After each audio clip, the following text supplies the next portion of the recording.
Okay, so Ducati basically collapsed at Silverstone. Like, imagine bringing a flamethrower to a gunfight, and then the flamethrower sputters out a sad puff of smoke. That's what this was. 10 points total? With Marc Marquez and Pecco Bagnaia? That's not just a bad day, that's a full-blown identity crisis. But here's the twist, it wasn't just one thing. It was a perfect storm of tire drama, physical limitations, and maybe even some ghost from Ducati's engineering past. Let's unpack this. First, the tire wear thing. Marquez said the rear tire went full in the sprint race. Graining, he called it. Now, if you're not a MotoGP nerd, graining is like when the tire's surface basically self-destructs mid-race. Imagine your shoes suddenly melting mid-sprint. But here's the kicker, this didn't happen in practice. So Ducati rolled into race day thinking they were set, and boom, tire apocalypse. And Marquez wasn't alone. Others had it too, but he got hit hardest. Why? Maybe the bike's torque is shredding tires faster? Or is it rider style? Wait, but Bagnaia's crash was even weirder. Losing the front exiting a corner? That's like a quarterback fumbling the snap on an empty field. He said the steering just closed. No warning.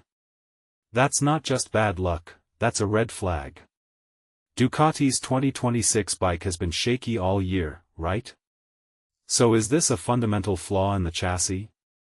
Or are they so focused on top speed that they've turned the Desmosedici into a one-trick pony? I mean, Aprilia's looking like the new tire whisperers here. Quartararo's even speculating they've cracked some secret temperature code. If that's true, Ducati's not just behind, they're solving the wrong equation. Oh, and let's talk about Marquez's arm. Dude's racing with what's basically a rebuilt right limb. He's admitting endurance is his weakness now. But here's the mind bender, he's not stressed about it. I've already won enough, he says. That's wild. Most riders would be panicking, but Marquez is out here zen-level philosophizing.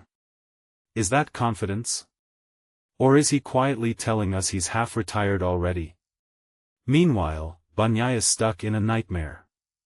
Crashing the same corner where he DNF'd last year? That's not just bad luck, that's a horror movie sequel.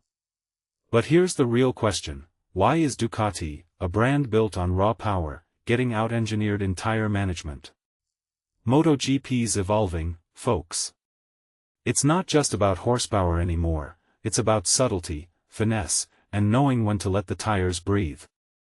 Ducati's brute force approach worked for years, but if the tracks are changing, and the tires are more fragile, then maybe their whole philosophy's outdated. This isn't just a Silverstone problem. It's a 2026 problem. And if they don't fix it?